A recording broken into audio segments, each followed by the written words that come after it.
show up. Good evening. Welcome to the regular meeting of the Planning Commission. Today's date is November 16th, 2011, Wednesday. Roll call, please. Commissioner Astorian? Here. Commissioner Landergan? Commissioner Sheets? Here. Commissioner Usayan? Here. Chair Lee? Here. And report regarding the agenda. The agenda for this meeting was posted on Wednesday, November 9th, 2011, on the bulletin board outside City Hall and on the city's website. And can Commissioner Schiss lead us in the Pledge of Allegiance? Yes, I will. Please stand. I pledge allegiance to the flag of the United States of America and to the republic for which it stands, one nation under God, indivisible, with liberty and justice for all.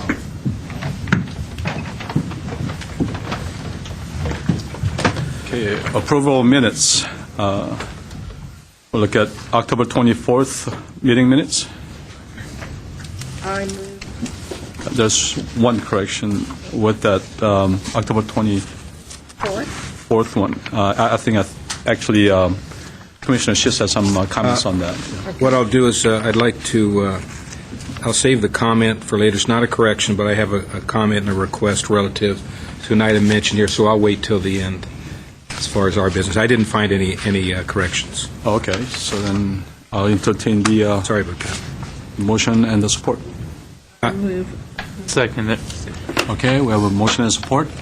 So that October 24th meeting minutes has been adopted.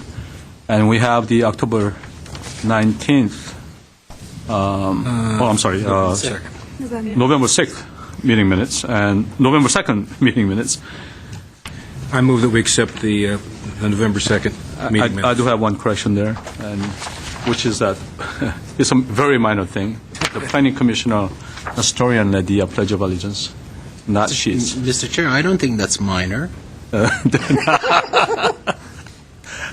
So make that correction. It isn't now. Not anymore. Okay, so we have a motion. I move the minutes, that we accept the minutes as amended. Okay. Support? Second. Okay, we have motion and support. So November 2nd meeting, regular meeting minutes has been adopted. Oral communications, I don't see any cards here, so I think we'll, we have the applicant here? Okay, great. So now we'll go to zoning appeals, the old business. Conditional use permit case number PCUP 2005-054. This was continued from October 7th, 2009. Location of the subject property is 2425 Cascadia Drive. And Mr. Baxter, can I get a staff report, please? Yes.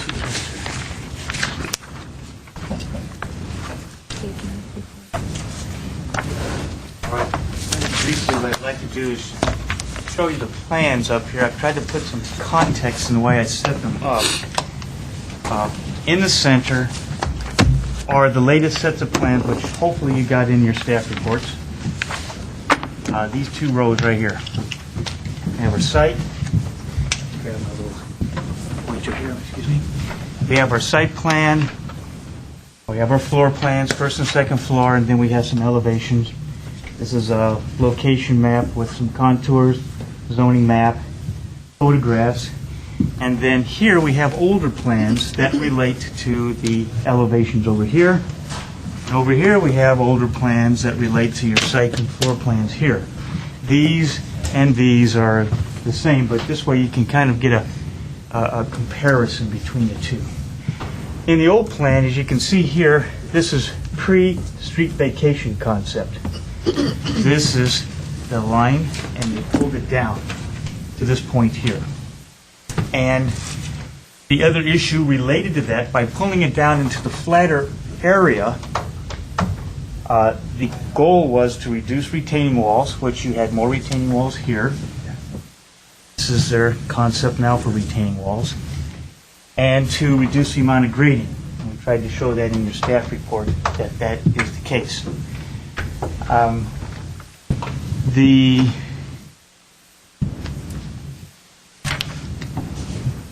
staff tried to give the project history, and I think we have some new people. I believe that's a new board member there. Both of you? For both of them. You have not seen this? Before. Okay, all right then. Let me back up for a There's second. three of us. Very good. So this case has a long history, and I'll just highlight some of the chronology very quickly so that people have sort of a context understanding. One of the complaints or the concerns raised by the appellant was that the CUP is actually a variance concept, which is not. The subdivision was actually approved by LA County back in 1925. So these lots have been there in Hills since that time. And then over the years, once it was incorporated into the city, and then there's been the zoning code changes over the years to where we are now, which we have an R1R hillside zone. And at one point, there was a proposal that was approved by the planning department for a house on this lot, which goes like this, and a house on this lot, which is there, went all the way to city council, was denied, and then the project came back again with just one house on one lot. And that's what was reviewed and approved by the zoning administrator in 2007, and it was appealed by the Chevy Chase Estates Association. The Board of Zoning Appeals heard the case a couple of times. They had additional questions, and in the staff report, I tried to point out that their questions were they didn't feel that the slope calculation was done correctly, so that was done. I have some information here that will be able to show you how that was done. And then they had concerns about the oak tree. They felt the location and the size was not correct. That was addressed for them as well. And then they also had wanted a comparison of the current project, which is actually was this version at the time, with the two houses that were located on here that was denied by council. And there, so we have this, if you look at, you saw this chart here showing the comparison. Now, as you may know, the Board of Zoning Appeals was dissolved by City Council, and the responsibility was shifted to Planning Commission, and that's where we are now. The Planning Commission reviewed this March 19th of 2009, and at that time, a commissioner raised the point, well, gosh, we have a big flat area up here. Why don't we move the house down into the flatter area? You can even see on the topo, it's a much flatter area. And if you look at the photographs, you can also see it. By moving it down the hill, then we would hopefully reduce the walls that would need to be used at the backside. We'd reduce the amount of grading, and we'd have a better project all around. Another issue, that how do we establish, associated with that, how far down the hill? We tried to establish a right-of-way and a road pavement width here, and that sort of gives us a line where we want to stop at right here. So we're asking, the applicant was proposing a 37 9-inch wide right-of-way and a 35 9-inch paved area. 2 foot would be curb and gutter in front of the property here for the width of the property. And so the city engineer's office liked that idea, traffic engineering liked the idea, and but they're going to ask that this be 38 and this be 36, just to round up the numbers. And they have that room because they obviously came down, so they can give back an extra 3 inches. That width. One of the benefits of this width here, if you look on your map, this is the area that would be vacated, and this part of the road will be wider than any other part of Cascadia in front of the homes. A lot of the areas here are much narrower, but here we'll have a clear 36-foot wide paved area. And that allows the travel lanes. It even allows parking up in this area here, which staff has no objection to. Noted that in the staff report. And it provides even some additional room up there for clearance, so that when people come around the steep corner like this, they have a wider area than most of all the other. Like, for instance, I believe it notes here 26 feet wide right through there. Kind of standard widths of pavements in this part of the city. So the city engineer, the traffic engineer, the urban forester, and the fire department have all looked at this latest proposal here. They've all submitted comments. I've incorporated the comments in your staff report. The engineering comments I updated, and they will amend the comments that engineering had before to include the street vacation from the condition of the original approval, because engineering conditions were incorporated into the original approval, and the new conditions are on the planning commission will amend those. And I've talked it over with the engineering staff, and they are aware of that. I don't want to necessarily bore you with all the staff analysis. I'm trying to sort of do that now. We still feel that the new project is consistent with the Hillside Design Guidelines. I have a little brief summary on that, sort of describing why we feel that it is still appropriate. And then finally, we want to emphasize that a conditional use permit is not a deviation to a code. The conditional use permit allows the city to look at projects that may be difficult. What makes this difficult? The slope is what makes it difficult. It's a very steep slope. That's the issue, with the yellow flag, to allow the city to say, can you actually build a house on this hill and meet all the city codes? Zoning codes, engineering codes, fire codes, and the planning staff feels in the affirmative, whether it would have been that project or this project, that that can be done, that it can meet the codes. And so that's why we're recommending approval of the project. Additionally, it's not through with planning. Should the board approve it, the commission approve this, it goes to the design review board. The design review board has additional authority to look at the design. So it doesn't necessarily mean it will be a Mediterranean style, though there are other Mediterranean homes in the neighborhood. It doesn't mean that the exact floor plan will be the same. They'll probably be very close.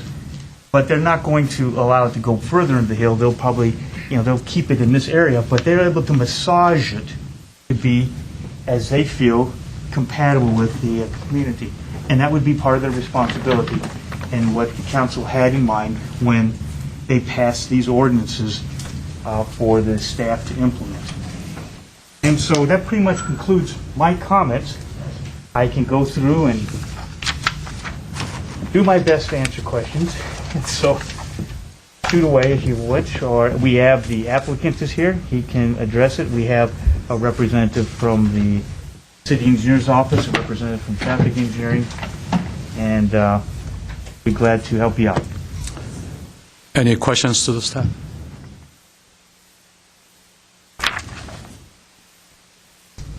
Okay. See, because I have one. Go ahead. And I think for the benefit of our new commissioners and also for the public, when we go through the vacation process as such, the question arises with the ownership of the land. So if you can kind of expand on that a little bit and give us insight as to, who owns the land and how does this vacation process work?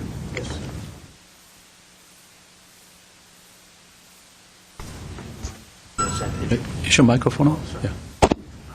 Mr. Chair, Mr. Galani, I believe, can answer that question for you. Yes, Ms. Kalani. Good evening, Mr. Chair, members of the Commission. In only rare cases, instances, cities or municipalities own simple fee, underlying fee title to public right-of-way. And essentially what we obtain through development process or inherit through annexation is the right-of-way that's provided as an easement for the use by the public. The cities don't have ownership, but we do have the responsibility to maintain them. So the underlying fee title is essentially goes to the adjacent property owners to the right-of-way. So simply what you're saying is that the city does not own it, but by vacating the street, we're giving up the easement rights, and then the property owner, in this case, the applicant, will take the title to that land. We already have title. We don't own the underlying fee interest. But ultimately, it's the application for vacation will come before you, and it's the city council's ultimate decision to vacate that piece of land. So, because I have a follow-up question to the staff. The reason I asked that ownership question is that I noticed in the report there's almost over 2,000 square foot of the land that's involved that's being vacated. And, when the applicant has a right to use, that land, that I believe has a significant fiscal value to that. And also, I remember this case really well because I'm the one who suggested to move the property down and vacate that portion of the land. When we do that, it was to preserve the hillside as much as possible and to reduce the earthwork that's involved with this project. I noticed that there's anywhere from 50 to 60% reduction in actually removal and also fill of the land there. So that also amounts to a very significant savings for the project. Has the applicant offered any type of a voluntary way to express their, appreciation for the project for community benefits in this project? No, sir. I have not. No, sir.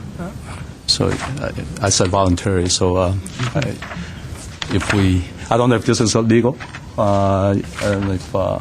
Is it by mentioning this type of things here?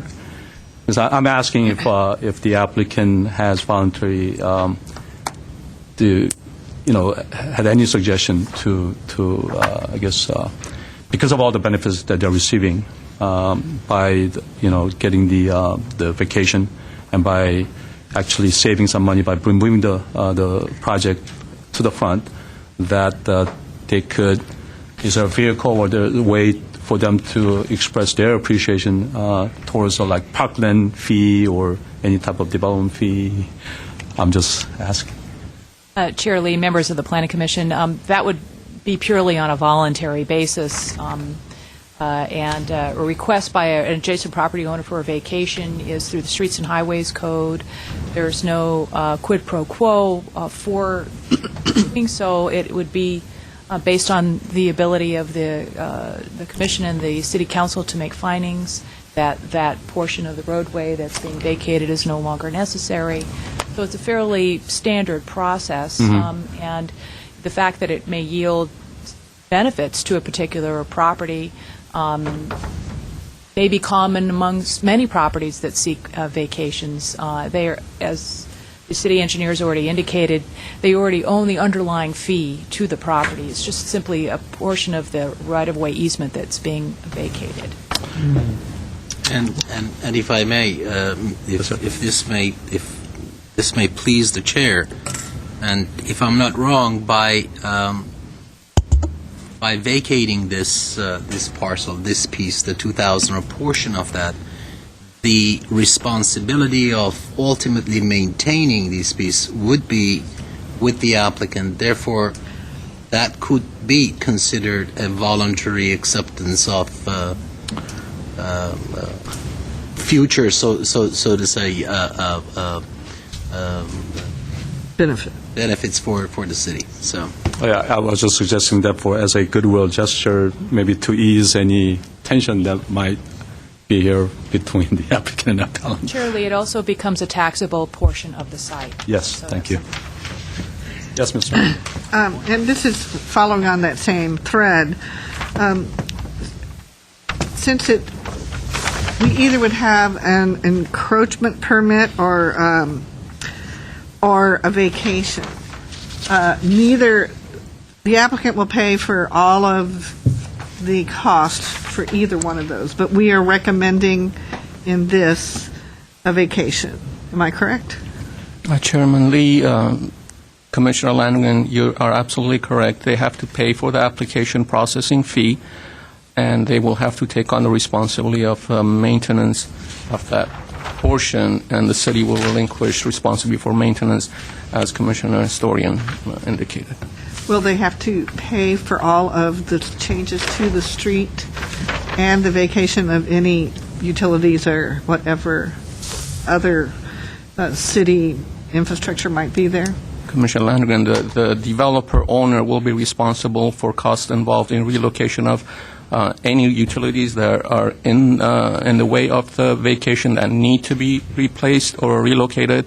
There isn't any in this instant, but they'll also be responsible to pay for all costs involved in installing and constructing the public right-of-way improvements as required. There is one improvement that your department, I believe, requests, which is an MPDES storm drain. At the moment, since there is not one there, what will it connect to, and will they pay for all of that infrastructure upgrade also? They will be responsible to pay for all the infrastructure, design, and construction, and the storm drainage system that they will design for us to review and approve will ultimately connect to an existing system somewhere in the vicinity, Rural. but I'm not sure where. Yeah. Thank you, sir. Is Mr. Torosian, is he going to speak on his behalf? Then you need to fill out your card. Celia, do you have? Oh, Mr. Chair, I was going to say the applicant's project designer is Mr. Badalian. oh okay. So you want to give the longer period of time for the designer, and Mr. Torosian is the property owner's representative, son. Thank you. So what I'll do is I'll group this together. So you can come up together, or you can share the time. You have 15 minutes to present your case.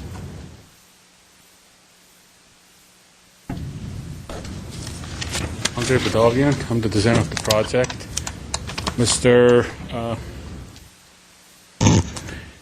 Mr. Baxter kind of explained the scope of the project, and I'm just going to add a few things. We moved the building closer to the street. We got that piece of land that kind of reduced a large amount of the retaining walls. House was partially buried at the second level because of the grades and all that. We were able to kind of go straight to the outside. No more partially buried house. There's an oak tree, and we were pretty close to that tree. And with this move, oak tree is kind of away from the building.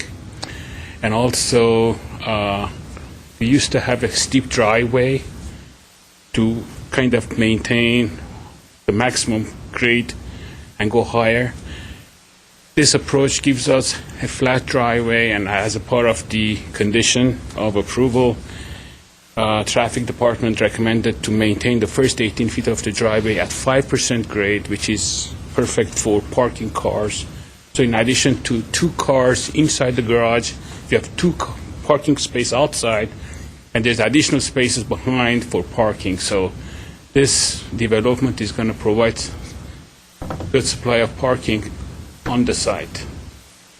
And also, basically, retaining walls are much less than what it was supposed to be, and it's much more economical. And in terms of improvements associated with this project, we need to provide the proper design and construction for a new storm drainage system, and kind of divert the flow from Upper Street to Cascadia. You're right.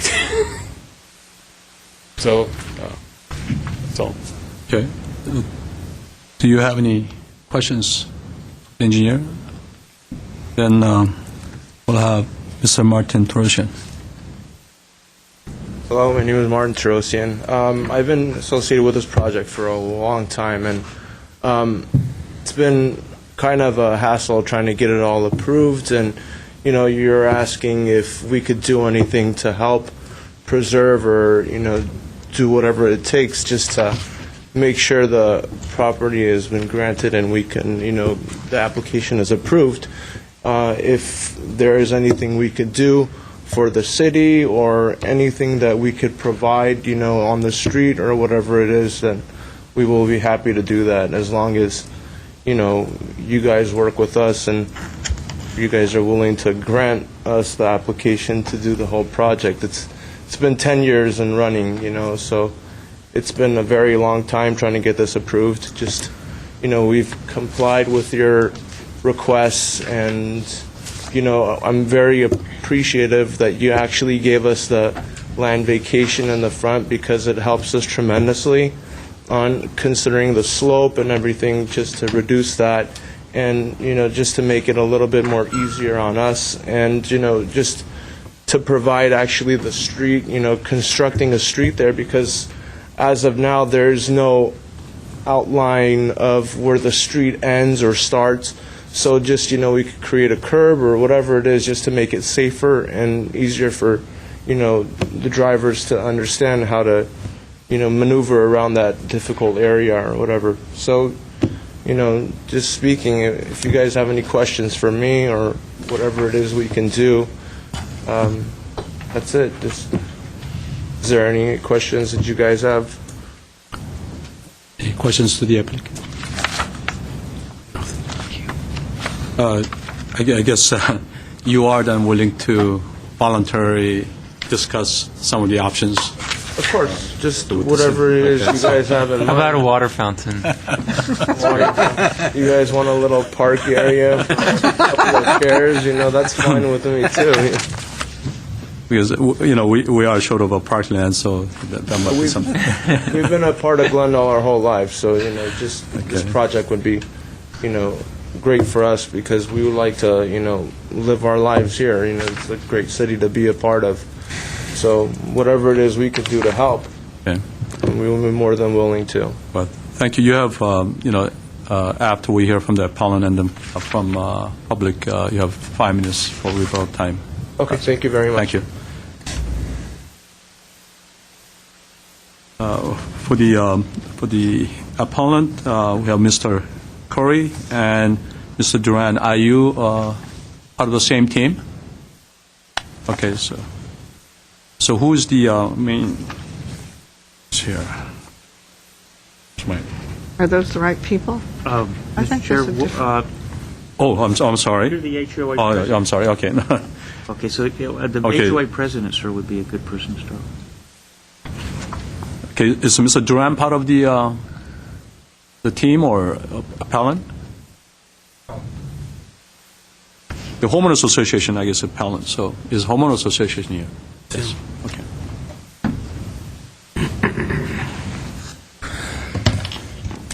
Good evening, Chairman Lee and Commissioners. I'm representing the Chevy Chase Estates Association, and following up on the previous objections to this project, a lot of this has been ameliorated by the fact that this vacation is taken process, which allows the slope to be reduced, which allays the objections that we had before us to the excessive slope. So that helps a lot. And at this point, after examining and meeting with the planner, our remaining objection or request to be added to the conditional use permit is that during construction, that we have control of traffic on this street. It is a very narrow street. It is essentially a hairpin turn. Even under normal circumstances, people have difficulty meeting oncoming traffic coming around that corner. If we're anticipating large construction machinery or trucks, deliveries, etc., we just anticipate that there would be an added danger during construction. Also adding to that could be, and this may or may not be related to the proceedings here, but construction crews, when they park their cars, that is a very narrow street. It's essentially a 180-degree turn. Just adds to the congestion if there can be any possibility of requiring that construction crew personnel park farther away. We've had feedback from the residents in the area that anytime construction happens along that street causes a lot of traffic congestion, along with the almost head-on collisions that occur at that very corner. Vacating that property has narrowed the street in that area, so it actually emphasizes the problem. So our request is traffic control, flagmen on either side of the construction area during construction. Any questions for the appellant? Yes, Ms. Landry. Mr. Duran, thank you Yes. for being here, and thank you for your comments. if phasing of the construction was done so that the road improvements were done at the end, which is typically the case, that would allow some parking and less of a construction element. So perhaps we could also ask for a construction schedule and showing what the phasing is so that the neighborhood can know about that. That would be very helpful. Good suggestion. Thank you. And, Mr. Chair, Commissioner Landrigan, that may very easily be worded under condition number 5, which deals with the separate permits are required for all work within the public right-of-way. Perhaps we can add something to that effect there. But technically I don't know what's required and what's not, and I'd like to leave that to the staff with greater technical knowledge than myself. But your concern is welcome. Thank you. It's appreciated. Just the same line, I think that having gone up there the last time we went through this and driven there, it is precarious. It is difficult for that whole area. It's kind of an anomaly to have that turn there, and I think it makes people be unsafe because it is so wide. But also, in any construction site, I really appreciate your point of the traffic control, and I think an important part of that is some stipulation that the contractor, the prime contractor, has to have the schedule that was mentioned and has to have something identified and essentially signed by the subs that says we're not going to park in certain places, or we are going to park, and kind of keep them off the street in that area, make them park at a distance and bust them in or truck them in or whatever, but some specific details, because once the construction starts, subs have a tendency to not follow rules. So I just think that that's an important item, and I appreciate your view based on the things that have happened, the changes that the applicant has done, and the efforts they have made, and I think this is an important part for the whole neighborhood to make the project go smoother. Thank you. We already have a difficult situation with the roadway, as you mentioned, and this would just exacerbate it during construction. So that's why we make this request. Thank you.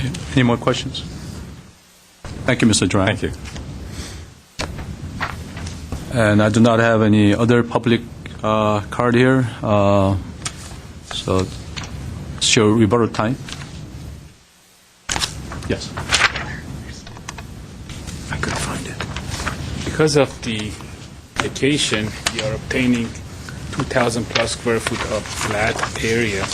It is going to be perfect for staging during construction. So that would eliminate the use of the street or wherever off our site for parking or delivery or whatever, or storing material. So that is a great help. And that's going to help the. I agree, and I just think sometimes subs tend to be independent, so we need to hold them to it. Yeah.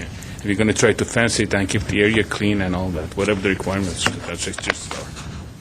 I guess then, as this goes to the staff, I guess you heard the comments and which the commissioners' concerns were regarding construction activities for this project, and also from the homeowners association. So is that made part of our conditions, or is it? It's not in these conditions, but I was just speaking with a representative from traffic engineering, and I was informed that anytime they used a public right-of-way, they're required to get a street use permit, which can control traffic, construction traffic. Mm-hmm. And the only way to get to the site and out of the site is public right-of-way. So they're going to be required to get that. And is there a time limit as to their construction activities? There is a.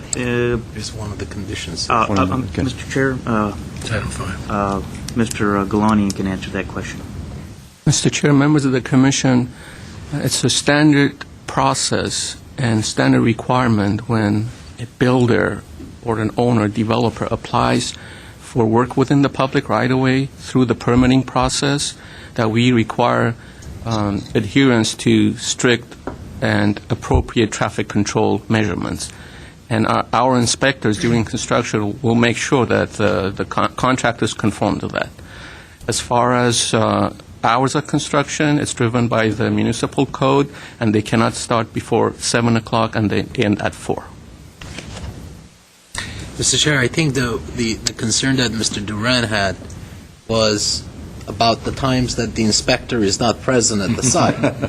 And I think the fact that there is that 2,000 square feet vacated space that is going to alleviate it, but somehow we need to make sure that that is enforced with their subs and so forth, so it would not create undue burden on the rest of the neighbors in the area. I think also appellant was specific in asking for, I think, traffic control, meaning actually flagmen, people actually being there. Is that something in our conditions? Chairman Lee, yes, that's one of the methods that will be required as part of their traffic control measures. There are other ways. They can use radios. They can stage it off the public right-of-way. They can stage their trucks. But there are many ways that we can handle that through our permitting process. I think just to ease the appellant's mind and the neighborhoods, I think if that could be spelled out, maybe so that they understand that that's what they have to do, I think would be good for everyone. Okay, yes. We'll definitely highlight and underscore that condition in our permits. Any more comments or questions? Yes, sir. Yeah. We're suppose we're going to add a condition for construction schedule. And what is that? What does that really mean? Well, construction schedule. A construction schedule is how it would be used is that the neighborhood would have a general idea of when the road would be actually begin to be built, so that when the improvements to the public right-of-way occur, it's going to be more intensive traffic than during just the regular construction phase. Also, you'll know when there's going to be the grading operations, which will be trucks coming in and also leaving the site with full loads. So those are the most impactful elements of construction. The smaller trucks are not as they're depending on if they're parking in the correct way on a very small, narrow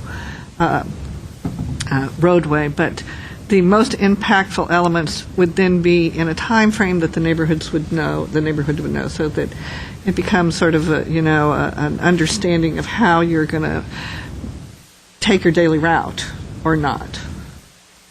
It's a heads up. It's a courtesy. And if any neighbor wants this schedule, they can just ask how does that work? Is it posted somewhere? Most construction sites and supervisors prepare a schedule and they try to adhere to it within a certain amount of time. And if there are rain delays or other delays, they modify it, usually monthly. You make small, and certainly Mr. Galanian can give us a better idea. Mm-hmm. I was going to say a medium to do that would be the association. Provide that to them. They'll know when there's going to be an impact. They'll know we're going to drop off and deliver large amounts of equipment and when a flagman is going to be available. Right. And like you say, heads up. And that would be something they could refer to or you could communicate to them. I think applicant is hearing from the commissioners and also from the appellant that I think you need to be vigilant and then continue have an open dialogue with the neighbors so that all these concerns are addressed.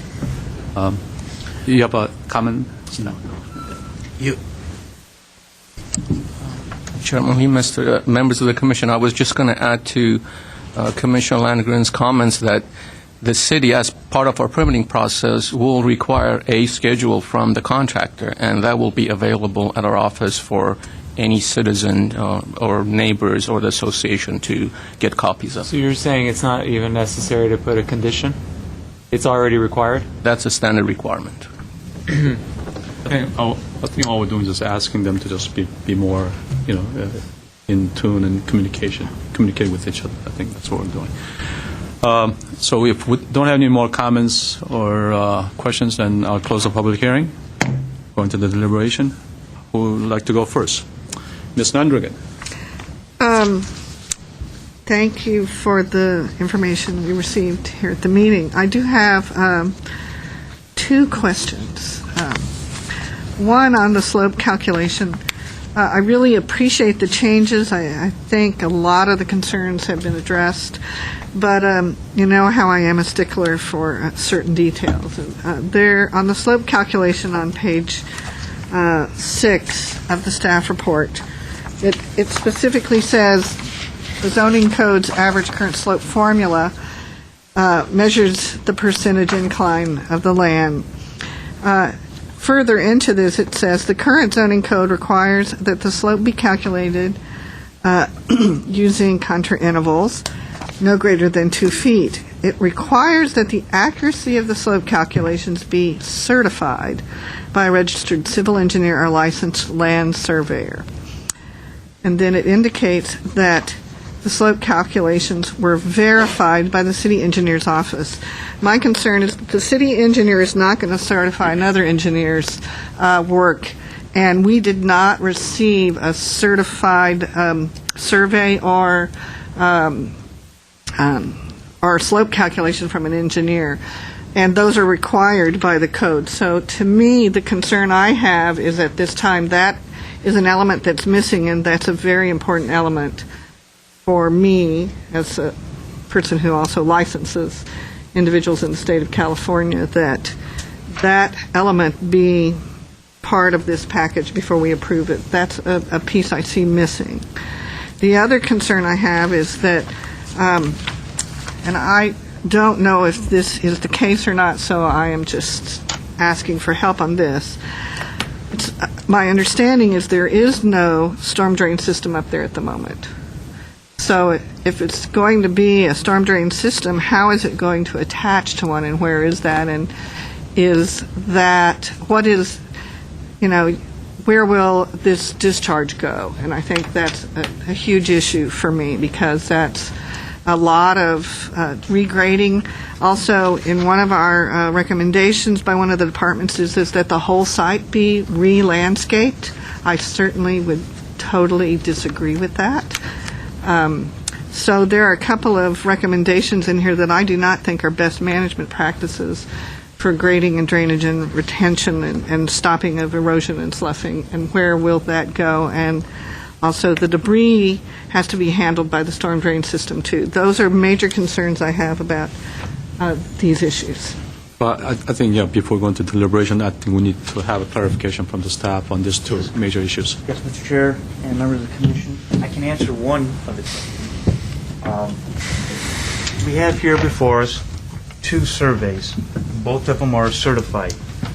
And I was talking to the city engineer's office here just before I came down, a representative up there. The first survey was heard by the Planning Commission, and we show here 07. And this is the one that was challenged, and rightfully so, and we noted, because it was using an old code formula of 10-foot intervals, as you can see here. Mm-hmm. The next one came in. Again, we have this certified here. We have the date stamped right here, which coincides with the staff report. Shows a interval of 2 feet, which is consistent with code. Mm-hmm. And based on that, our slope calculation is the one that we advertised for the 74.47. Now, Ms. Flanagan is making a point that I did not follow up on, because to bring the house down the hill meant a vacation of the street and a flatter area. And it was a study that the applicant was to do to show the commission that a house could be constructed up there, less walls, less grading, etc. We did not ask for the applicant to submit a new certified grading plan. So, but we do have one here that shows that this was analyzed and reviewed. And again, I just spoke to a representative of the engineering department who had actually looked at this one and this one, as a matter of fact. And he said, yeah, that works. So that's the only one I can answer. I'll have to defer about the storm drainage, but I can answer that one for you. Thank you, Mr. Baxter. Mr. Chair, members of the Commission, excuse me, Commissioner Landgren, there is an existing storm drain system that's not adequate currently on the site, and one of our requirements is for the applicant or the property owner to remove that system and provide plans that show a new storm drain system. We haven't seen those plans, obviously, yet, not in that kind of detail. However, once they're submitted, we will plan check to ensure that if there is surface drainage, and there may be a combination of surface and underground drainage, that all the erosion control measures and the standards that we use are in place, and we will not approve plans if they don't meet the engineering requirements and the APWA requirements and the grading codes. Thank you. Thank you. Satisfy your questions? Good. The last question I did have is that I can't remember which one it is, but there was a recommendation, I think it was it by the fire department, that the whole site be re-landscaped? I would like to recommend that not be the case. I think that's old thought patterns. Maybe, and I can't find it now, sorry. That's right. I know which one you're referring to, ma'am. And I think that what the California Fair Plan recommends is a 100-foot buffer zone because it is already going to be sprinkled, et cetera. That is a far better way to deal with a slope that is 70% or more, or more than 50%. That's a concern I have in that recommendation. Madam Chair, Mr. Chair, members of the Commission, I think the main issue for the fire department is that the type of planting that is out there is fire resistant, or that's I think their primary concerns related to fire, not so much just planting it for the sake of planting, but making sure that if there is any planting, that the planting meets the concerns for the fire safety issues, because that would be their specialty. I think that's their main interest is fire prevention. So we're actually referring to the new development, new construction? Yeah, for the new construction, even additions, whenever there's landscaping, their concern in hillsides is fire prevention, and that landscaping, certain types of trees, for instance, that may be within the Be Water Wise list that we follow now for water conservation, may not be appropriate for hillsides for fire safety concerns. And so they'll definitely have their review and comment, and they have in the past, if it's not appropriate. And I think that's the main thing about the planting of the hillside.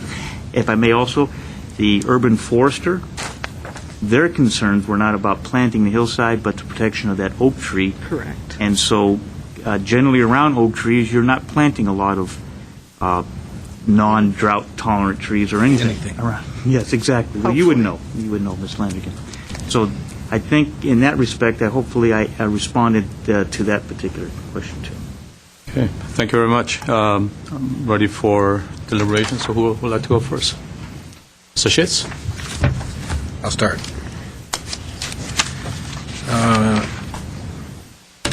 I like the process. I think we've come a long way, as usual. Sometimes it takes longer than people like, but I think it's been a positive process. I think it's gone in a correct direction.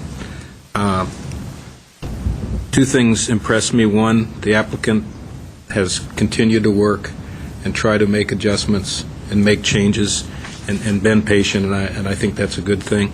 And I'm really pleased to see the association involvement and the fact that you've given input all along the way, stayed involved, and now offering considerations to kind of work in a positive way to improve neighborhood and also assist the appellant. I would like to stipulate a couple items that are not game breakers, but I think are still important based on the considerations done by the association.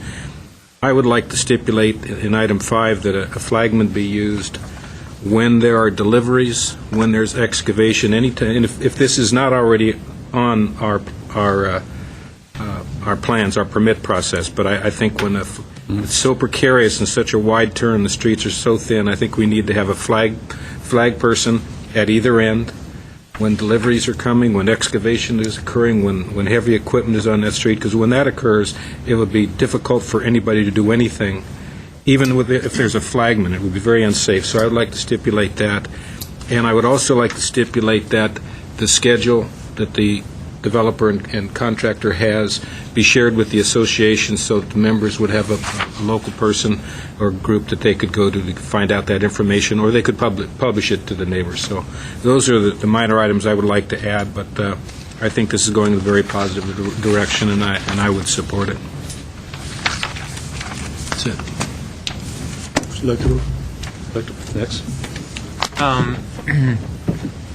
I think this is a pretty straightforward decision at this point for a very complicated case, and I agree with everything Mr. Sheets said. Mr. Historian? No comments. Okay. Oh, that's right. I think Mr. Sheets has perfectly stated it. I'm pleased with the responses. I thank Mr. Baxter for calling me and checking on the items I asked, and for Mr. Golani in his comments. I feel that the two parties have worked very closely to bring this to a very nice resolution. Thank you. I think this is a project that took not only the applicant and appellant working together, but I think our commissioners had something to do with this creative solution. And, we don't just sit up here all the time making decisions, but we sometimes do the right thing by suggesting this creative solution. So this project is a win-win project, in my opinion. And I think I'm ready for the motion.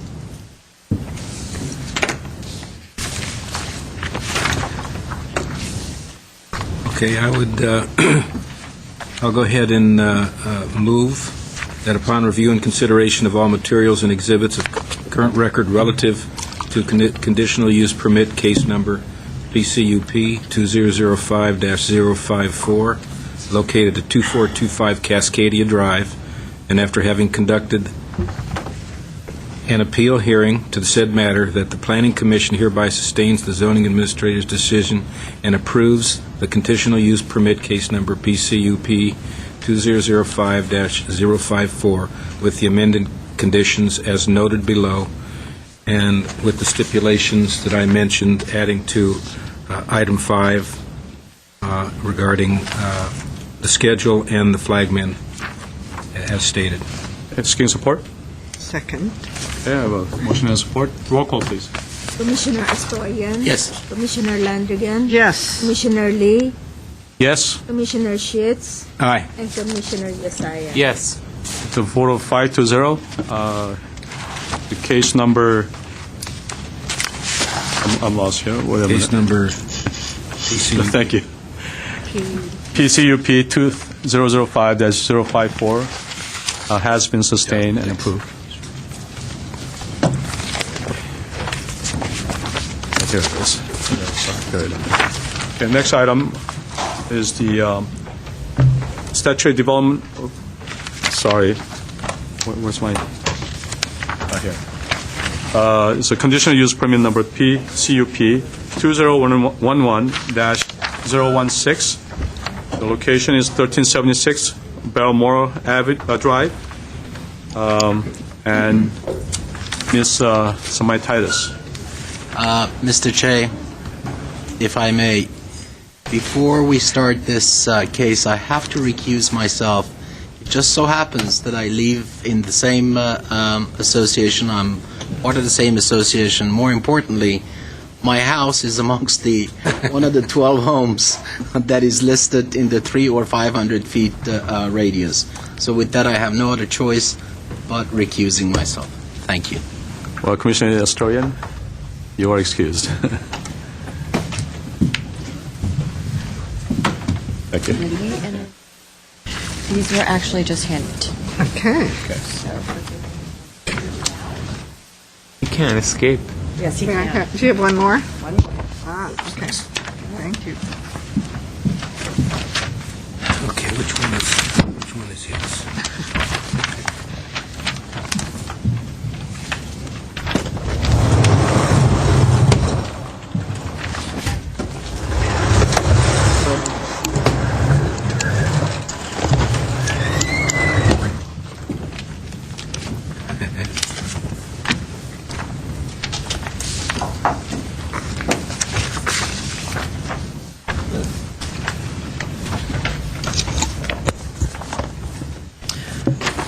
Chairman Lee, Commissioners, I'd like to draw your attention actually to the screens. I have a short PowerPoint presentation because a picture is worth 1,000 words, so. Okay, the case before you today is an appeal of a conditional use permit that was requested to demolish the existing one-story, approximately 2,700 square foot home and to construct a new two-story, approximately 4,300 square foot single-family residence and an attached three-car garage on a lot zoned R1R. The lot, according to the code requirements, is actually 79 feet in width. A CUP is required anytime you have new construction on a lot that is less than 80 feet. So it is a CUP for the lot width. The case was actually heard by the planning hearing officer on August 17th. The planning hearing officer rendered an approval of this particular CUP on September 1st, and the matter was appealed by the neighbor to the north 15 days later on September 15th. The map you see before you shows the 500-foot radius of the subject lot. You'll notice that all of the properties are zoned R1R and that all of the lots along the southerly side of Balmoral Drive are less than 80 feet. So all of these lots are currently developed with single-family homes and they are less than 80 feet in width. Here's an aerial view looking south at the project site that's outlined in red and the homes on either side. The site plan before you shows the existing building is outlined actually in a light green, and you'll notice that that is the structure that is to be demolished. The new proposal has the footprint outlined in gray, so it's essentially in the same location approximately. It's approximately the same size of a footprint of building as well, but again, you have a two-story structure that's proposed now, so you have additional square footage up to 4,300 square feet. The matter was brought to the planning hearing officer for the CUP. It was determined by the planning hearing officer that the proposal is consistent with the general plan land use element. It's a single-family home, that the structure was not to be detrimental because it's essentially replacing an existing dwelling on the same lot and it complies with all code requirements other than the minimum lot width. That the project would not adversely affect or conflict with the adjacent uses. This lot has similar characteristics to its neighboring properties in terms of lot shape, size, topography, and frontage. The subject lot was developed in 1981 with a single-family residence, has been occupied ever since, and has not generated any adverse impacts on adjacent uses. And lastly, that there are adequate public and private utilities for the proposal, so it would be not creating any new impacts. The planning hearing officer was also charged at taking a look at the hillside development criteria set forth in section 30.11.040. That's in regards to the site-specific location on a hillside residential zone. This particular house is designed, and you'll notice here in the next slide, this is showing the front elevation, the north elevation facing Balmoral. It's been designed to step back from all sides so as not to have any flat vertical facades. There is no additional grading required. The hearing officer actually had concerns regarding, and you'll notice this central hallway entryway, and that it's a little bit out of scale with the rest of the developments on Balmoral. It's a little taller. This particular proposal had an overall height of 31.5 feet, which is still permitted. In the R1R zone, you have an overall height limit of 32. This particular project was 6 inches short of that. However, that the entry element in the planning hearing officer's decision letter, the planning hearing officer made the determination to actually cut that entryway down so as to be more compatible with the existing development. The applicant actually came back with a revised plan after the planning hearing officer's determination, and that is what you see before you on this screen, where if you'll notice, if I toggle back and forth between the two slides, you'll notice that that front entryway portion has now been reduced so that the overall height of the structure is now 26.5 feet, which would be consistent not only with the R1R standards, but also with flatland standards such as an R1 development. So the CUP was obviously approved with this condition. The applicant came back with this revised drawing. The appeal was filed by the property owner to the north, and you'll notice here on this zoning map image, the applicant project site is outlined in red. The appellant resides to the north, outlined in yellow. Based on the application that was submitted, the appellant had concerns with the height restriction violations and the building of a mansion sandwiched between two homes and a moratorium on construction. And these are quotes, actually, that I'm reading from there. That information regarding height restrictions, ridgeline compatibility, mansionization laws was insufficient or inadequate to support the action taken by the planning hearing officer. And then the application for appeal concluded that the overall structure would be incompatible with other homes, will have an adverse impact on his property, and will result in, quote, most importantly, devaluation of his home permanently. Again, this is for the CUP. I'd like to remind it just to construct a new home on a lot that is less than the 80 feet in width. So this would be the appeal. In regards to staff's analysis of the appeal, the appellant seems to have concerns with that the project violates the height restrictions and mansionization laws and will result in the devaluation of the property. Now, in regards to height restrictions, there was some indication during the hearing that this property had a requirement to only be 1 story, or had a height limit to be 1 story. We actually reviewed and researched the matter. We conducted research in assistance with the Public Works Department in regards to any such restrictions. We did not find any in any type of building records or any type of city or planning documents. So we were unable to make the determination or to uphold this type of 1-story height restriction.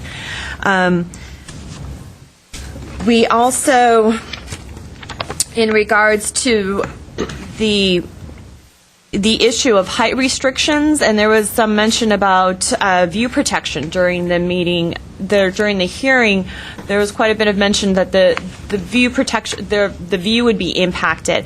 Now, while the standards in the design review chapter and in the hillside design guidelines don't address view protection, the standards do address such issues as compatibility through massing, through scale, site planning, architectural design, building materials, among other issues. And so when staff was analyzing this particular project, we took a look at actually the compatibility in regards to the adjacent structures. The house, if you'll notice here, and actually what I'd like to go back to actually is the height. Actually, you'll notice here, this is the aerial view looking north at the project site. That is again outlined in red, and the appellant's home is to the north across from Balmoral, directly up from the street. These were photographs actually that were submitted by the appellant during the planning hearing officers meeting. Obviously, you can tell that a 2-story structure is going to partially block some of the view of the appellant's home. It's an unfortunate consequence because right now it's a 1-story structure. They are proposing 2 stories. But again, we have to take a look also at the condition of approval that was rendered by the planning hearing officer, that it actually brought down the proposal. It went from 31 feet and 3 inches down to 26 feet 8 inches, which is essentially what you would find on a flatland home. Again, this is a hillside. We also took a look at the mansion adjacent. This is a photograph actually taken by staff on Sunshine, which is, and you'll notice here, this is the railing of the appellant's home, and you'll notice how the building pads actually step down along Balmoral. They step down south, and here you'll see, and if I have the arrow, this is the project site, you'll notice that there are story poles up. Those story poles were put up for the designer view. Now, the story poles were put up actually with that elevated entryway in mind, so you don't see the actual height of of the proposal as it stands today. But you'll notice that the project to the east, which is that much larger, taller building on the left-hand side, that actually has a floor area ratio of 51%. The building or the residence to the west, and this is the home that is being circled by the arrows right now, directly on the right-hand side, has a floor area ratio of 39%.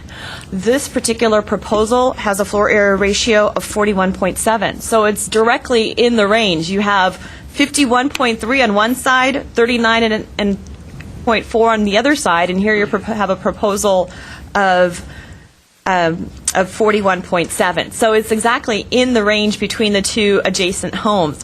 Furthermore, the project is proposed at 4,300 square feet approximately. Within the 12 homes of the survey area, the average size is 4,077. So it's slightly above the average home in the survey area, but not by much. Also, of the homes, of the 12 that were surveyed, of the homes on the southerly side of Balmoral, with the exception of the project site, there's only one other home that's a single-story home. All the other ones along Balmoral, except for that one existing single-story home, are all two-story. So though there are a combination of one- and two-story type compositions, this is still going to be somewhat compatible with the existing two-story structures. So because of these particular reasons that I just spelled out, and actually that are even in greater detail in the staff report, staff does not support the appeal.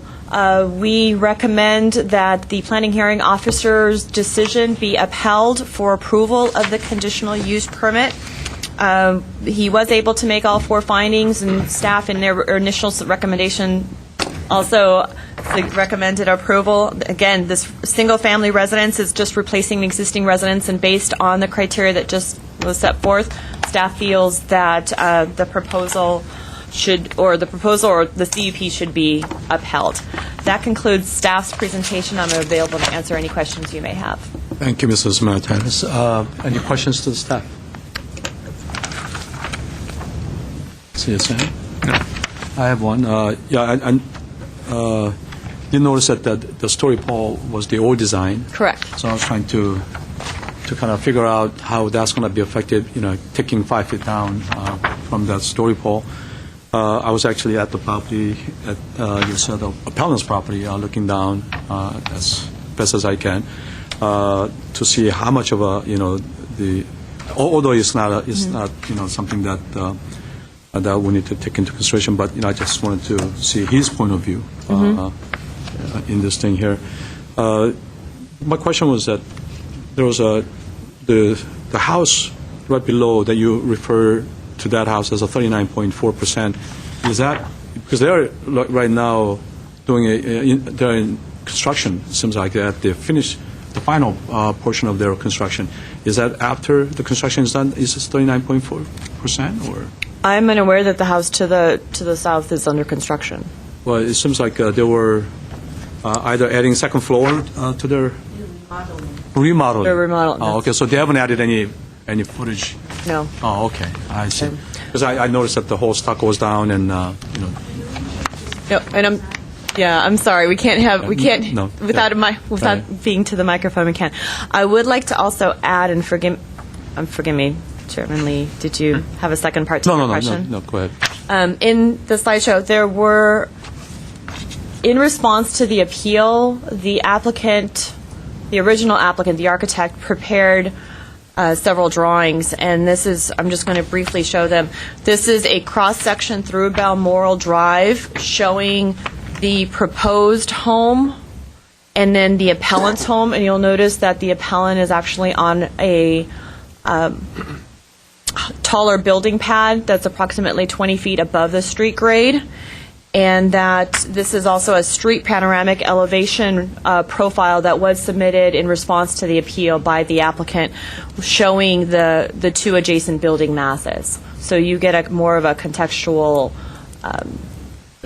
site evaluation for the proposal in its context. Ms. Landrigan. We received this management letter. Yes, thank you. And this is a letter that was actually handed out to all of the planning commissioners. This is from the Glen Oaks Homeowners Association. They submitted a letter that they requested that to be brought before all planning commissioners, stating that the project has not been presented to the Homeowners Association. They have an architectural review board, and so that the project has not been presented to them there at this point in time.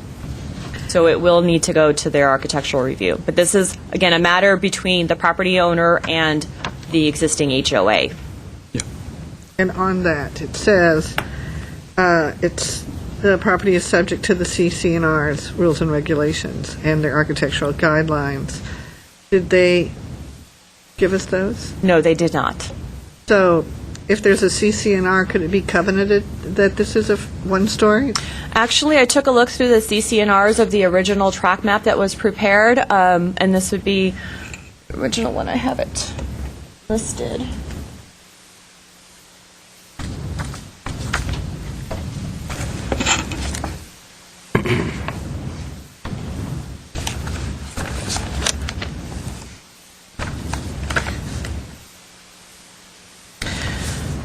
And based on track map 34013 and the CC&R submitted for those, the architectural review board is actually charged with. There are no restrictions based on this particular site, though the architectural review board is charged with looking at each project that comes before them, and approval shall be based, among other things, on adequacy of site dimensions, adequacy of structural design and materials, conformity and harmony of external design with neighboring structures, effective location and use of improvements and landscaping on neighboring property, improvements, landscaping, operation uses, relation of the topography, grade, and finished ground elevation of the property being improved, proper facing of the elevations with respect to nearby streets, preservation of views and aesthetic beauty, assurance of adequate access to the association and its connection. So it's a very general type of review. But there are no covenants or restrictions that indicate.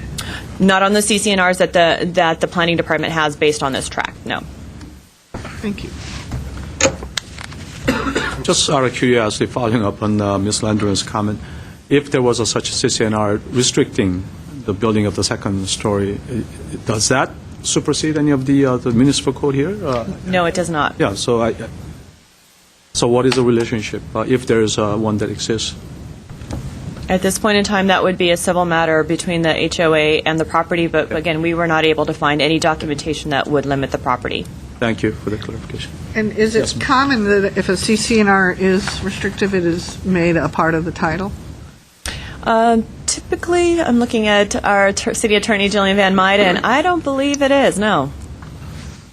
If there's, and actually we do have a copy of the title report. There are no deed restrictions on the property, at least on the title report, so.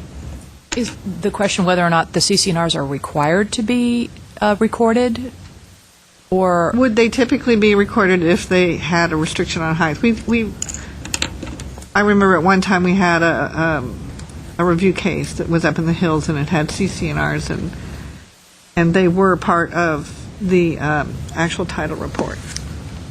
typically, I see them recorded in my experience. They are required to be recorded so that all the owners are on notice of what the requirements are prior to purchasing the property. So subsequent owners, current owners, understand what the requirements are as to whether a height restriction would be included. If it's part of the CC&Rs, then it would be a recorded condition that is part of the CC&Rs. And I don't know whether that's in fact the case here. The CC&Rs were recorded. There is a recordation. Thank you. Okay, thank you. Okay, if there's no questions to the staff at this moment, then we'll go to the applicant. Oh, in this case, it'd be the appellant first. Appellant. I apologize. Yeah, appellant, which is Dr. Curry. Good evening, Chairman and Commissioners. My name is Dr. Corey. I'm the owner exactly north of the property that's at hand today. Few concerns. Initially, when we purchased the house, we purchased it with the intent that we were going to have this beautiful peekaboo, we call it. It's not really a view anymore, it's a peekaboo. And my wife and I have been Glendale residents all our lives. I've been here since 1967, went to school here, became a physician in this country, trained here. Now we're dealing with this external stressor that's really affecting us. I know there's very little emotions involved in this situation because it's our emotions, but it affects us, and I want people to know how we feel. We have no objection against Mr. Lamb building, number one. We, as a matter of fact, encourage the betterment of the neighborhood. We do all that, and we agree with all that. The only concern we have is he hasn't been very transparent. There has been a lot of changes since 2001 when we bought our house, and extra land was added in 2008 onto the map, assessor's map. So we have no idea what the purpose of that is. The homeowners we notified multiple times knew nothing about what was going on. And suddenly we see the silhouette in front of us, and now the homeowner is saying, we never heard a thing from Mr. Lamb about him building or adding or constructing a two-story home. And that's where we came in and had to get an attorney involved to figure out from the CCNRs what the plan is. So from what I understand is, we have no objection as long as everything is done appropriately and correctly. If it's done the right way, my hat's off to him. But something is not kosher here. Number one, his property originally was 9,000 square feet. The total land, now it's 10,500 square feet. Overnight, the land, or 9,200 square feet, excuse my numbers, I'm sorry. So my concern is right now, was this done through the state? There's something in subdivisions, from what I understand, and the city attorney or the attorneys here might know. There's something called the State Subdivision Act, from what I understand, that has to approve any purchase of land in a subdivision before it's approved. I don't know if the city does that or the state does that. This is one concern. The homeowners also told us if any of that takes place, the plans have to be given to each member of the association. Nobody knows anything about that. So these are some concerns we have to put at the table and figure out what's going on. Other than that, I want to say, if we can work something out, meet halfway, I'm willing to do that. I understand the view is something that there's nothing about view, but by the same token, we appreciate some consideration as neighbors, and let's meet halfway somewhere. Build down, build a little bit lower, build a little bit down, down being straight across. Something to that effect, if you understand what I'm saying. That's basically it. Any questions to the appellant? Just one. Yes, Commissioner. Dr. Corey, in your original appeal, you mentioned that this house was to be a one-story house, and you're not maintaining that now because apparently that may not be the case. That might have been your understanding. Am I correct in that assumption? My understanding was from neighbors in the area that were original purchasers of property in that area, and they could not substantiate it after I had written that. So I wanted something to substantiate it, and they could not. So that was the reason I put that in there, because we spoke to numerous neighbors. As a matter of fact, one more thing now that you mention that, the 12 homes that are built next to the current property at hand that's going to be constructed are all 2 stories, but there's nobody behind them. That land behind them is completely blank, empty. It's city property, as a matter of fact. You were there, Chairman Lee. If you look down from where we live, it's all empty land. There's only two homes, Dr. Kim next to me and myself, and Dr. Kim, the home right across from him, is one story. They attempted to build but were denied in the past. Our home now is between two homes. It's wide. The the home that's high up or more to the east had permits prior to us purchasing that land or our property, so they already built. But the one now next, those two are going to completely. Anyway, I need some feedback, and I hope we can work something out. No other comments from my standpoint. Anyone else? I have no question.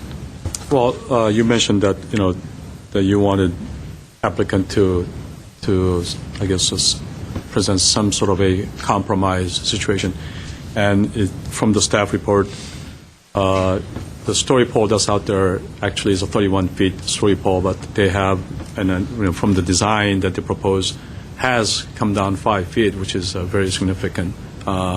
If you take the top off. So is that something that in your mind, compromise?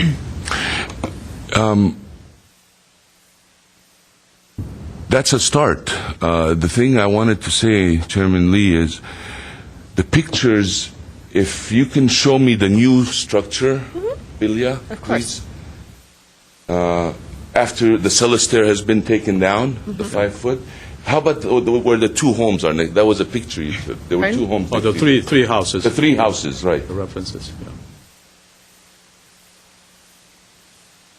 You had a nice picture. Photograph. A real life. Oh, the photograph? In vivo. I want in vivo. The 3D one. 3D. Yeah. This is the original. This is what we have now. Right. But you had a picture of the new structure. No, I think he's talking about this one. Right? Is that the one? No, is that all you have? That's all we have. Yeah. That's it. The point I'm trying to make. There's the only other ones. You'd probably. You need to speak into the microphone, Doctor. See, it's not this aerial image. Anyway, okay. What we see here is much different than when you're there physically. Because if you stand, Be this one. that's the one. If you stand up there where the gate, where the fence is, it looks very nice, straightforward, nothing obstructing your view. We sit in the patio in the back, and there's already literally nothing to see down there. So what we were thinking is, if this house maintains a height within I don't know what the ridge line is, but a few feet higher, a couple feet higher, it's acceptable. It's acceptable in I'll compromise there.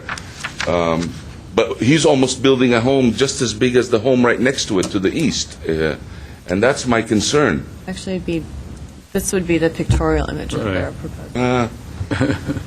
That's not live. I wanted live, but that's where It's I hard am. to satisfy. But that's a good reference, though. And that was submitted by the applicant. I don't know if correct. we haven't verified that. Who submitted that? This was submitted by the applicant based on a survey that he had done for the two adjacent properties and the particular proposal. So. Okay. So this is what we can work with. I'm not here to change your decision. I feel your decision is made, but let's work something out. Let's meet halfway. I do have one question. Yes, Mr. Schutz. Doctor, Yes, sir. I don't know that this even matters in the decision, but you made comments regarding the lot, and you made comments, at least the way I heard them, about the property behind Correct.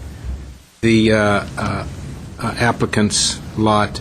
Is your concern there that they might build on that area or something like that? I just was wondering where you were going with that. Mike, I was going with that, sir. In the staff report, there's on page 4, the last paragraph, second to last sentence, it says there are no restrictions on height, no height restrictions for title. Okay, I understand. I haven't seen the title. I don't know what it says. But if there's no height restrictions, what's going to stop Mr. Lamb from building a 3-story home in a few years from now? What's going to stop the other neighbors from doing the same thing? And before you know it, you're going to have sandwiches stuck together, the whole area. I mean, we have to have a limit somewhere. If we start a precedent today, it's going to mushroom. It's going to mushroom. I feel that. Okay. That's what I was going with. Thank you. I do have a question on your comment about purchasing additional lot and, without the neighborhood association knowing. What is that all about? I need that clarification. Would you like me to clarify yes, that? Yes, please. Actually, and you'll notice the image that I have up right now, the original lot was the magenta line, and there was a small land purchase, as described just right below the magenta line, that was actually a lot line adjustment that was submitted in 2005. It was ultimately approved by the City Council on July 5th, 2006, and this was to simply address the property lines between the subject lot and a lot below it in regards to locating an existing swimming pool and deck completely on the property of 1376 Balmoral Drive. So there was a deck that was constructed without permits, unfortunately, at that point in time. They were actually legalizing through the lot line adjustment process that ultimately was approved by City Council. The lot line was adjusted. Okay. It has referenced that all of the property owners within 300 feet were notified, and this went all the way up to City Council. So. Okay. All right. Thank you. So, Thank you. But again, this was done in 2000 and ultimately approved in early 2006. Okay. Thank you. Thank you very much for the clarification. Thank you. Okay. So now I'd like to bring up the applicant, Fred Lam. It appears that the architect on record, Mr. Sacco Marcusi, would like to speak first. Mr. Marcusi, so you are part of the applicant team then. So, Mr. Lam, if you'd like to speak, you will be part of the applicant. Good evening, Chairman Lee, members of the Commission. My name is Sacco Marcusi. I'm the project architect with the firm Judge and Marcusi Architects. Our offices are at 320 Arden Avenue in Glendale, California. I'd like to first of all, to further clarify that lot line adjustment, the reasoning being exactly what Vilya said, but there's one small deviation. Actually, the pool and the deck were permitted by the City of Glendale in 1981 when it was built. They actually had permits and they have inspections. Everything was done properly by the city code and inspected and finalized. But whoever did the pool and the deck structure, it was in the neighbor's property. So when I started, the project with the lamps, I found out after the survey that well, your pool and part of the deck is outside of your lot lines. And he says, how could it be? I said, well, this is how it is. And actually, that's why we went back to the city engineering and we decided to apply for a lot line adjustment to make sure that everything that Mr. Lam owns is on his property rather than the neighbor's. So we talked to the neighbor. They had long, so eventually he purchased that portion of the property to make sure that the pool structure and the deck is legally in his lot. So that's the reason why.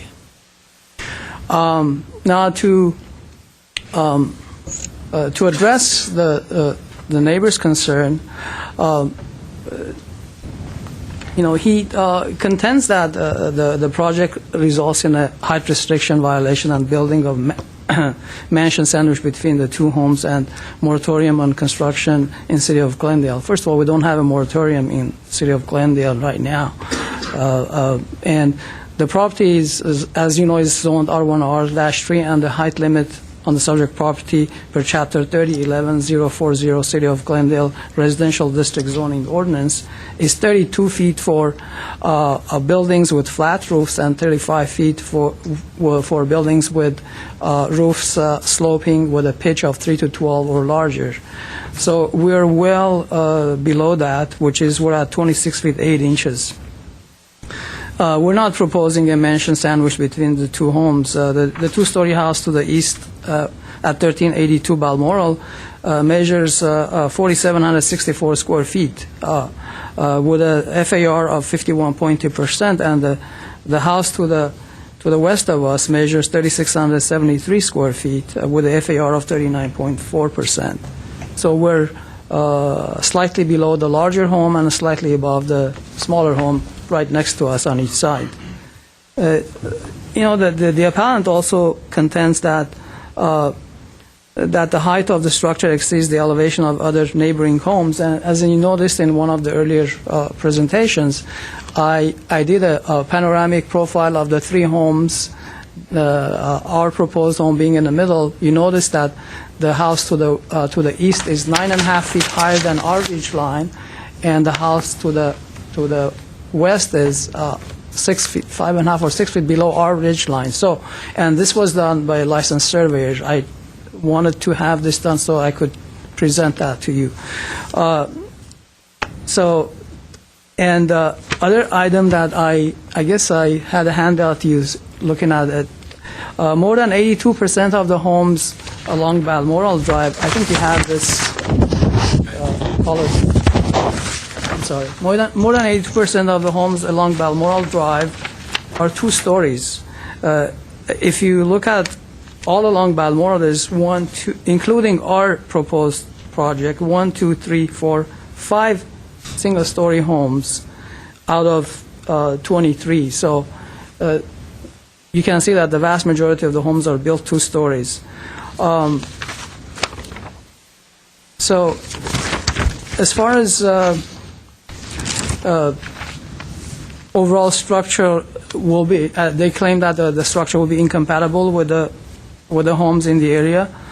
Actually, I have more than once designed homes in this neighborhood and have had projects reviewed by Homeowners Association of Glendale Homeowners Association, and proof of that are several single-family homes on Kildonan, Trafalgar, Penshore Terrace, and Old Phillips Road. I have done maybe 8 to 10 homes in that area in past 25 years, the latest being done in 2000 and 2002 on the corner of Kildonan and I guess it's Balmoral. All of the homes are standing proof that they were designed with utmost attention to detail, scale, material, and finish, and have made sure that they are compatible with neighboring homes, as well as our current proposed project, which you're reviewing right now. There's also, they're talking about preservation of views and the homeowner's right. Those 10 items that are in the CCNRs, they are merely guidelines for the architectural committee of the Homeowners Association to consider when reviewing a project such as ours. And I've been before them several times. I don't know if this has any merit at this point, but the former owner of the same property, Dr. Khoury's property, which they purchased in 2001, in 1991, they brought a suit against 1382 Balmoral, which is the house to the east of us, that they were building a 2-story home, and they lost the case. And I have a copy of the court case here that the judge decided in favor of 1382 Balmoral, which is right now you're seeing the 2-story home which is standing next to the east of us. So in conclusion, I believe that the staff's analysis of the appellant's claim of zoning violations are right to the point, and I agree with them wholeheartedly, and would like to ask the honorable members of the commission to uphold the case planner's decision and approve our projects with the conditions noted in his report. And I'm happy to answer any questions that you might have. Questions? I don't have any questions. Question Yes. about the appellant's dissatisfaction of not bringing the design, or during the design process, bringing this to the Homeowners Association, and the letter from Homeowners Association says that you have not really done that. What was your response to that? Well, I have never escaped from submitting plans to the homeowners association. My experience is that city has far more restrictive guidelines and issues with a home than the homeowners association. The homeowners association is mainly aesthetics, compatibility with the neighbors in terms of finished materials, the elevations, the roof types, and whatnot. This is the body, the city design review commission and the planning commission. Once this decision is made, then I know for sure that this is a project that will fly with the city, so I take it to the homeowners association for their comments and approvals. And usually the tendency is that they do honor the decision which is being made by a design review board, professional design review board, in City of Glendale, and the staff that work on the projects. But it will definitely go to the homeowners association. My comment might be, if you had done that prior to this hearing, you might not have these people that might be Yes. coming here before us. You're right, yeah, that skipped my mind. Thank you. Sure. Thank you. So we'll go to the public now. We have Ms. Tina Yi. Okay. Please state your name. My name is Tina Yi. I live in the house they're talking about. I went to court. I live in 1382. So I know the whole story. And what happened is that when we purchased the land from U.S. Life, and Kelmark is the one that developed the whole hill, okay? I under the understanding is that Mr. Lamb's lot is supposed to be one story. Because when they develop it, if they have a house on the Carter Street, then will be one story. That's according to the developer, okay? So, but when I build my house, I make sure when I purchase the lot, I say, you make sure I could build a two-story. And then they say, okay, so on my ESCO, they say I could have two-story.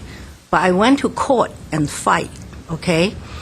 But the reason is, after the court, the attorney was telling me also that the lot next to me is one story. So when I decided my house, I have a balcony facing Mr. Lamb's house. But when Mr. Lamb designed the house, he put a lot of window and also a balcony go to facing my house. So that's my objection, okay? Because I understand that this side not supposed to be, how I can say that, even they block my view, but my window is really facing this side, okay? But I don't understand when I went to court, I don't understand at all what the attorney told me. I went to court and everything. The other thing I object to it, they can build a two-story. I mean, it's fine with me. But it's just that it's kind of a little tricky. Suddenly the lot become more land. We never know. Nobody tell us that they purchased a little strip, just a little strip. And I just think that maybe they just want to enlarge the lot so they can build a bigger house. But that's my thinking. Well, I'm not sure. Okay? So, I just hope that, like when the court approved my construction, I have courtesy to my other side neighbor that don't build window on one side. So I guess we talked to Mr. Lamb, but he said, well, I need the light. So that's it. Any questions for the speaker? I don't have any. Thank you. Yeah, so I just only the if you can find out why, he answered the strip, okay? So I think Mr. Lamb should also, when he built, okay, because right now the fence, we divided the fence, he put the fence on my lot. It's not like half-half. He put the whole wall on my lot. I think it's a little bit tricky. Ms. Yi, I think if I'm not mistaken, The footprint hasn't changed, even though they are adding the second story, and the overall FAR still is under the required FAR in that area. So I don't know if by increasing the level of strip that they really they did that to increase the building size. I think the testimony was that was needed to justify the mistake they made on the swimming pool. Yeah, but also Ms. Willis said that they notify all the owner, but I didn't get notified. So That was 2006.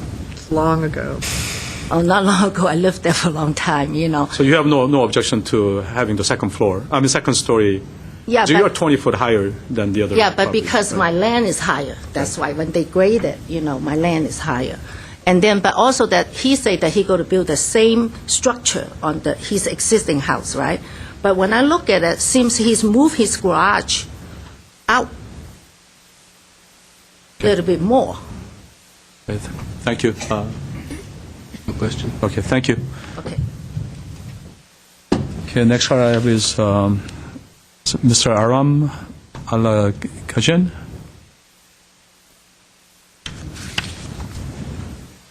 Good evening, members of Commission. My name is Aram Alajajian.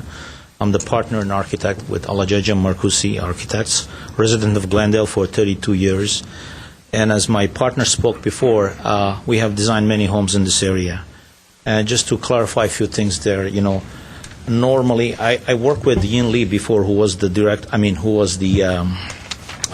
design reviewer at the Glendale Homeowners Association. And we did the house right below this property, which was on a Trafalgar Street. Normally, we go through the variance or other zoning or planning processes first before we submit the plans to Glendale Homeowners Association, because there could be some changes or more restrictive rules that could apply to the project. So that was the only purpose we did this first step. Now, looking at the view of the project, everybody likes to enjoy their property rights and a view. And I concur with the planning staff with their decision. I think our client has a very right to enjoy their property rights to build a two-story home, even though we lowered it as much as we could. This 26-foot height is lower than 28-foot height limit that is permitted on the most restrictive areas in Glendale for two-story homes. We're even lower than that. So this is more than halfway.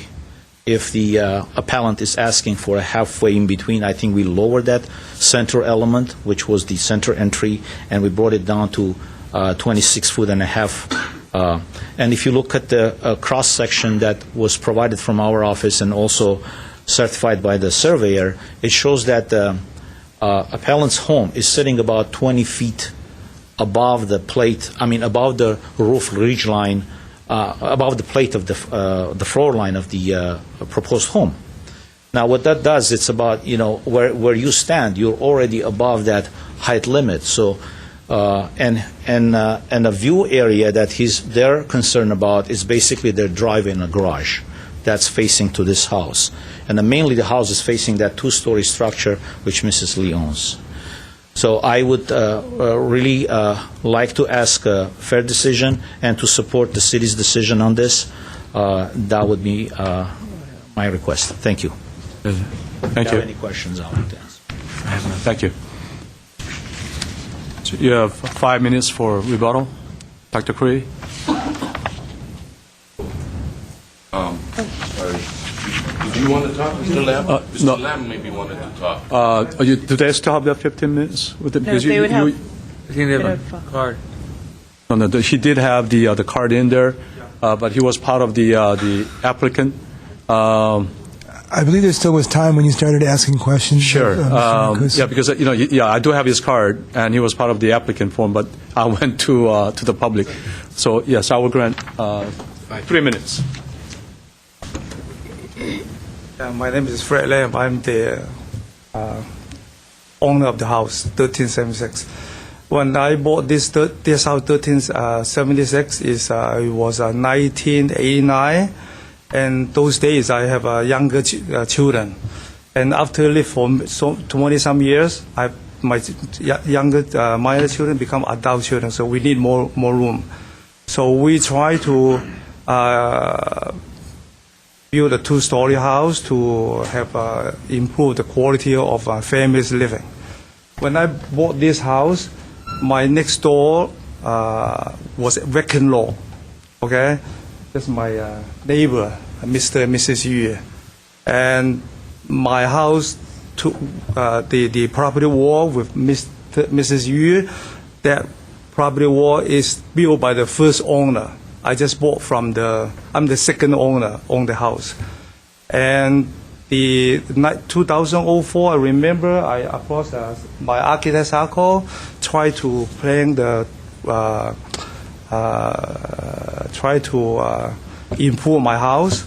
So we found out we have the surveyor found out the land is over the property line. So actually it's very simple. We didn't realize my neighbor is so suspicious about suddenly, someone saying actually it's only 13 feet. So my swimming pool deck and it's over the neighbor's property. So we just try to legalize it. Okay, so that's why we have the lot line adjustment those days. And then we submit the plan, and then the homeowner association write the letter, CC copy to me. I contact them. I told them, because I know that I talked to them before, they say it takes 30 days to approve my plan with the CCNR. I told them my plan is not finalized, and I will submit when it's ready. And I talked to them. They said, you know what? Actually, the homeowner association is kind of easy. Whatever you follow the code, the zoning code, and the CCNR rules. If the city give you the permit, we're gonna approve it. That's what they told me. And just talked to them a few days ago. Next week, we're gonna submit the prelim plan with the elevation and the color sample and the landscape. I told my architect Sako to prepare. Next week we're gonna submit to them. I don't think it's a big issue. Okay, my neighbor, appearing about my house. Actually, my house is only less than 80 feet. Okay, my neighbor's house is almost 200 feet from. So actually, my house and Mr. and Mrs. Yu's house combined together is the same width. So actually, Mrs. Yu's house is a higher land. My house is very low. Okay, so my project house, the high, probably my neighbor's house, 25 feet is more than the height of my project house. So it's not going to be a big impact. So also my neighbor's house is Mr. Lam, please conclude. Higher. Yeah. Okay. I just, I try to be simple, just to remodel my house, a little bit extra room for my family. I don't want to have any, problem with my neighbor, and I definitely would like to enjoy the 2-story house. Thank you, Mr. Lam. I apologize for not calling you up during your applicant time. Rebuttal, Dr. Curry. You have 5 minutes. In closing, I don't need 5 minutes. Your time is so precious. I appreciate all that time. Again, Mr. Chairman and the commissioners, 2 things I would like to say came up as we were talking. Our view is not only in the driveway. That's inaccurate. Our view is the whole yard. The 200 feet width, there's a view all the way across. The only view we don't have is where Mrs. Yee's house is. Second, Jesus. That was Mr. Agajalian. The architect stated that doesn't obstruct the view. The other thing was Mr. Lam stated that the property is going to be lower, or is not going to be as high. It's like I said again, we have to go out there physically and see exactly the height that they're going to build, because I have concern that where the posts are is not exactly where it's going to be. And that's something I would like someone to look into. When they start building, someone said to this effect that the things might change along the way. Levels might go up a little bit, maybe come down a little bit. So someone has to stay on top of that once the project takes place. That's basically it. And I hope there's a compromise. I know you plan on upholding the decision, but I want some help here. Well, you have a chance during the design review process as well, because this whole design will go through the design review process. Oh, so there's still designer review board? Yeah, so you have an opportunity to voice your Very good. concerns. Very good. Yeah. Okay, that's it. That's basically it. Thank you.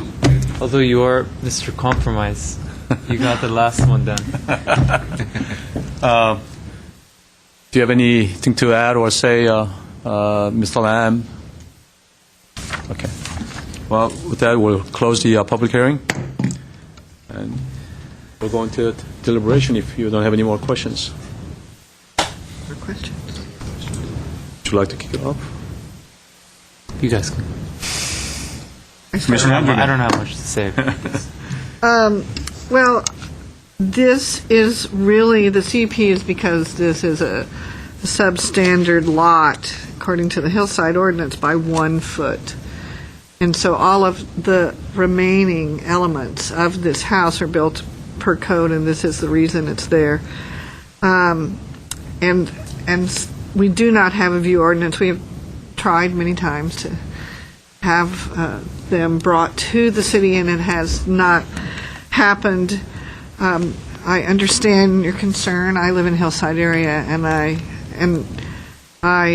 understand you probably also thought that you were near a neighbor that was not going to build.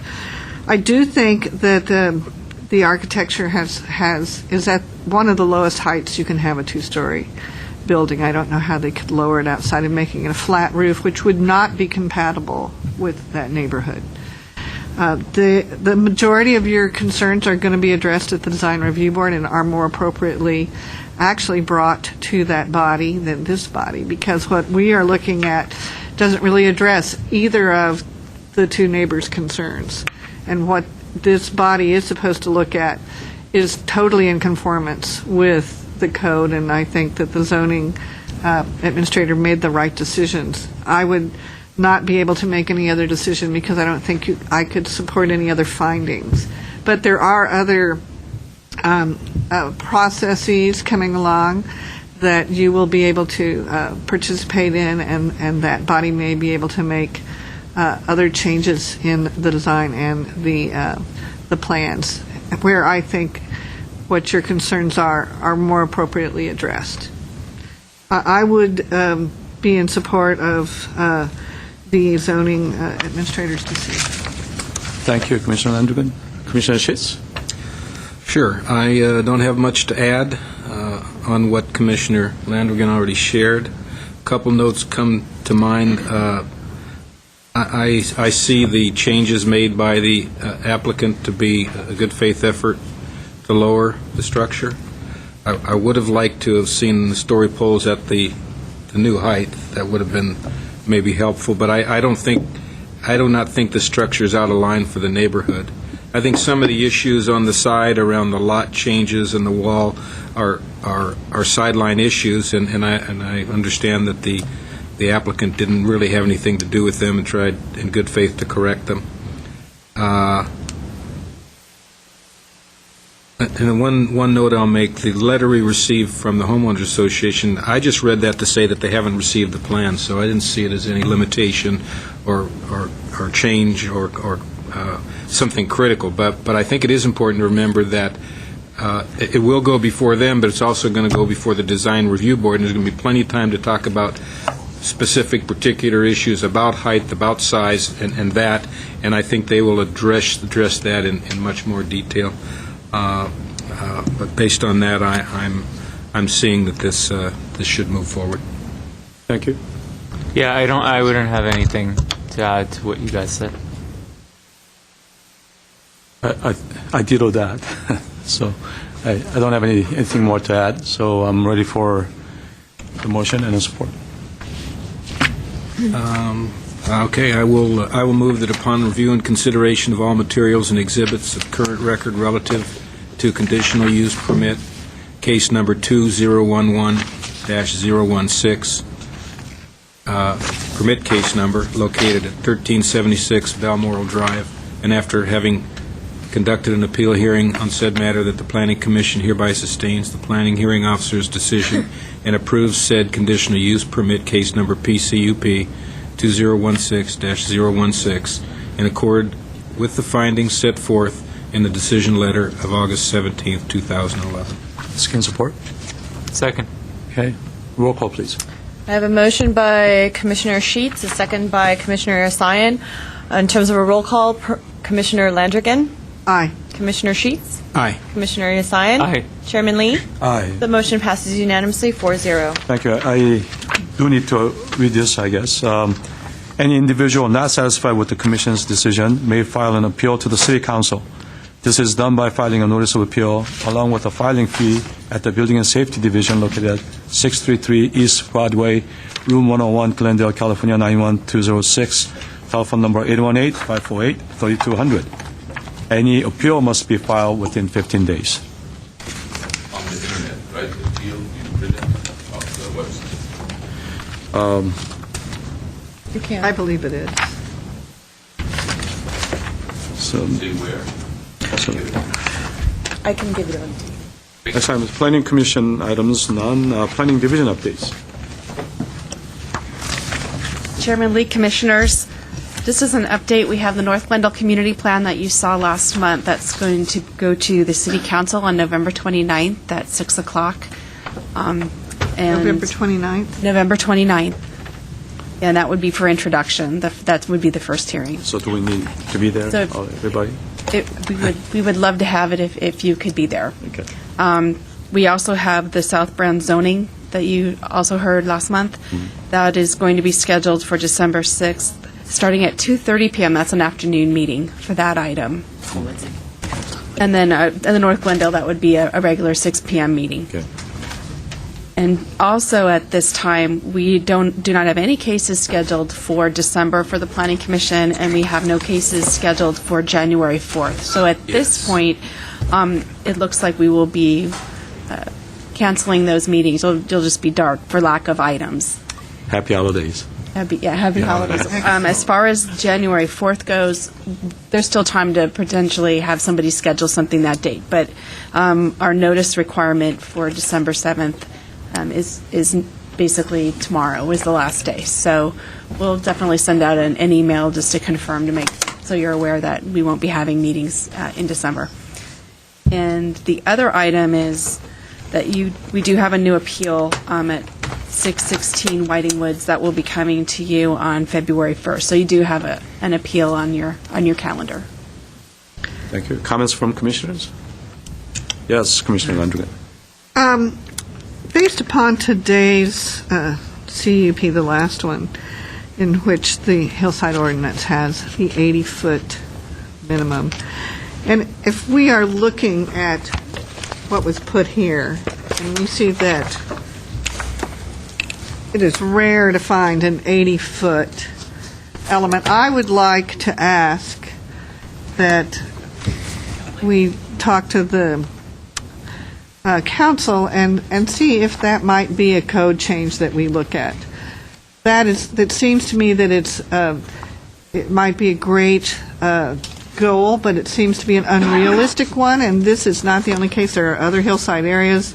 I'm sure it was done to stop mansionization, but I think it's a real hardship on the hillside owners, and I think that we should see if we can address this in a future update to the code. Okay, just so I understand your point, this is in the context of where lot widths are relatively uniform? Or No, I mean, well, then the hillside, why is there the 80-foot minimum? That's the question.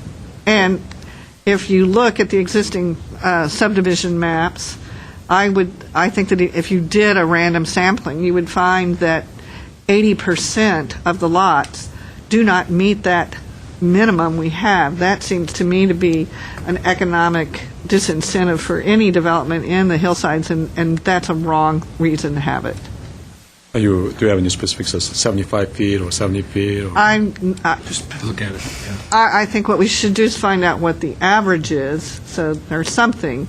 I just think that is a zoning requirement that needs to be looked at.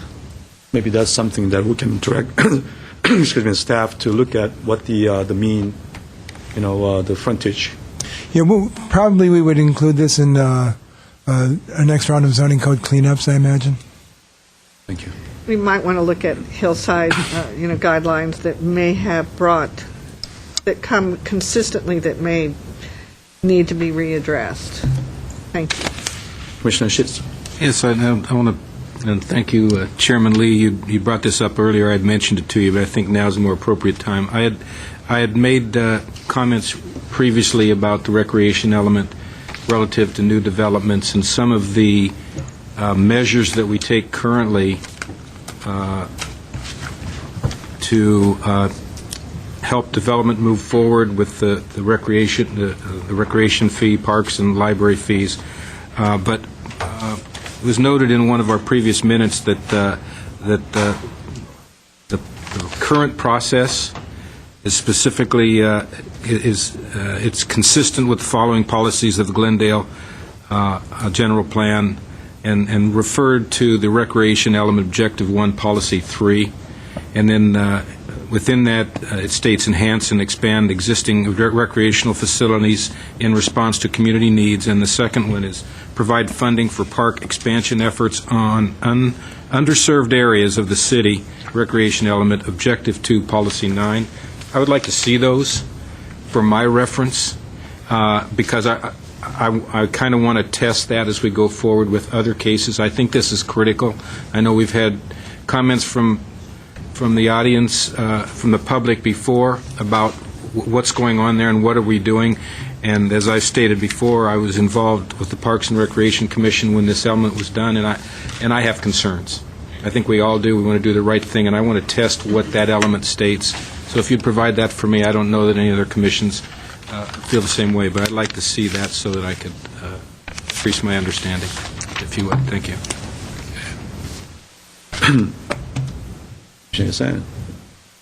Well, actually, on another note, I want to announce that a group of us have established a new group in Glendale, and it's called Walk by Glendale. And we're primarily going to serve as an advocacy and educational group about walking and biking safety in Glendale, and to advocate for safer streets, for things like that as well. So if anybody wants information on that, feel free to talk to me. Good for you, Commissioner Sen. I'm a biker also. Yes, so I know. I'm all We're for going to go that. Sunday. Thank you. So I'm ready. I move adjourn. Thank you. So adjourn.